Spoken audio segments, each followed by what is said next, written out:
সুপ্রিয় দর্শক আসসালামু আলাইকুম। কেমন আছেন সবাই? আশা করছি সকলে অনেক বেশি ভালো আছেন। সবাইকে ওয়েলকাম জানাচ্ছি আমার আজকের এপিসোডে। ব্রেকিং প্রেমিকদের জন্য আজকে আরেকটি ব্রেকিং আইটেম নিয়ে চলে আসলাম। আজকের পর্বে আমি আপনাদেরকে তৈরি করে দেখাবো দইয়ের শিফন কেক রেসিপি। এই কেকটা কিন্তু অনেক সফট হয়, দেখেন দেখতেও সুন্দর, কেকটা কিন্তু অনেক টেস্টি। আশা করছি একবার হলো ট্রাই করবেন। আর রেসিপি ভালো লাগলে লাইক, কমেন্ট এবং বেশি বেশি করে শেয়ার করবেন। তাহলে চলুন শুরু করা যাক। আমি এখানে 4টা ডিমের কুসুম নিয়ে নিয়েছি, দেখেন। এখন আমি এখানে 1 কাপ দই দিয়ে দিচ্ছি। দই দিয়ে এটাকে খুব ভালোভাবে ফেটিয়ে নিতে হবে, যাতে দলা দলা ভাবটা না থাকে। অনেক সময় দেখা যায় দইটা দলা দলা হয়ে থাকে, তাই এইভাবে ভালো করে একটু ফেটিয়ে নিতে হবে। দেখেন দইগুলো ঠিক এইভাবে মসৃণ হয়ে যাবে। এখন আমি ময়দা দিয়ে দিচ্ছি এখানে 1/2 কাপ, দেখেন, দিয়ে ভালো করে আবার একটু মিক্স করে নিচ্ছি। দেখেন আমি এখানে 1 টেবিল চামচ কর্নফ্লাওয়ার দিয়ে দিয়েছি। আমি কিন্তু এখানে কোনো বেকিং পাউডার ব্যবহার করিনি, শুধুমাত্র কর্নফ্লাওয়ার দিয়েছি 1 টেবিল চামচ। দিয়ে এখন ভালো করে একটু ফেটিয়ে নিচ্ছি, আবারও মিক্স করে নিচ্ছি। ব্যাটারটা তৈরি হয়ে গেছে। আমি এখন 1 টিস্পুন ভ্যানিলা এসেন্স দিয়ে দিচ্ছি, দিয়ে আবারও একটু মিক্স করে নিচ্ছি। আশা করছি আজকের রেসিপিটা আপনাদের কাছে ভালো লাগবে। ভালো লাগলে প্লিজ আমার চ্যানেলটা সাবস্ক্রাইব করে পাশে থাকার বেল আইকনটি প্রেস করে রাখবেন, আমাকে সাপোর্ট করবেন। দেখেন ব্যাটারটা হয়ে গেছে, আমি এক পাশে রেখে দিচ্ছি। দেখেন আমি এখন ডিমের ম্যারাংটা তৈরি করে নিচ্ছি। তার জন্য আমি এখানে ডিমের সাদা অংশগুলো নিয়ে নিয়েছি। এখন 1 টেবিল চামচ লেবুর রস দিয়ে দিচ্ছি এখানে, দেখেন, দিয়ে ভালো করে একটু বিট করে নিচ্ছি। আপনারা চাইলে বিটারের পরিবর্তে হ্যান্ড হুইস্ক ব্যবহার করতে পারেন।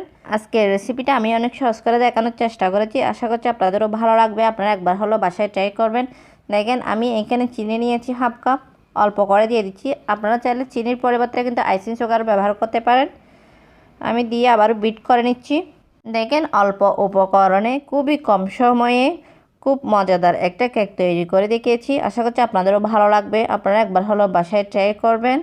এই কেকটা খেতে কিন্তু অনেক মজা, এই শিফন কেকটা খেতে অনেক টেস্টি হয়। একবার হলো বাসায় ট্রাই করবেন, দেখবেন ফ্যামিলি সবাই পছন্দ করবে। দেখেন আমার ম্যারেংটা রেডি হয়ে গেছে। দেখেন আমি এখন ব্যাটারের সঙ্গে মিক্স করে নিচ্ছি। দেখেন ফোমগুলা হালকা হাতে ডুয়ের সাথে মিশিয়ে নিতে হবে।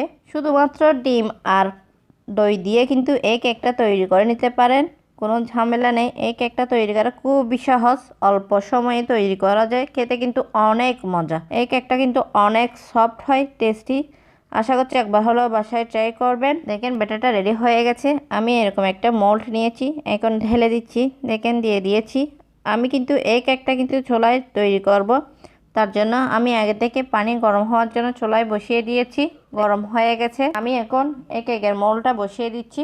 দেখেন আমি মোলটা বসিয়ে দিয়েছি। আমি এখন এটা 40 থেকে 45 মিনিট কুক করে নিচ্ছি। দেখেন চুলার ফ্লেমটা কিন্তু আমি একদম মিডিয়ামে রেখেছি প্রথমে, তারপর লো মিডিয়ামে করে দিয়েছি। দেখেন কেকটা হয়ে গেছে।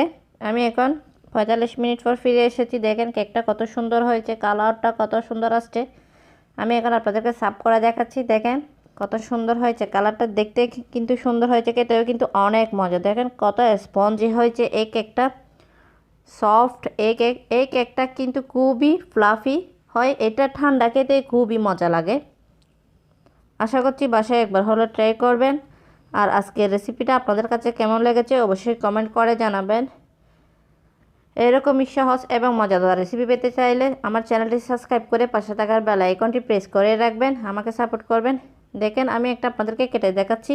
দেখেন কত ফ্লাফি হয়েছে এই কেকটা, দেখেন কত সফট, নরম তুলতুলে।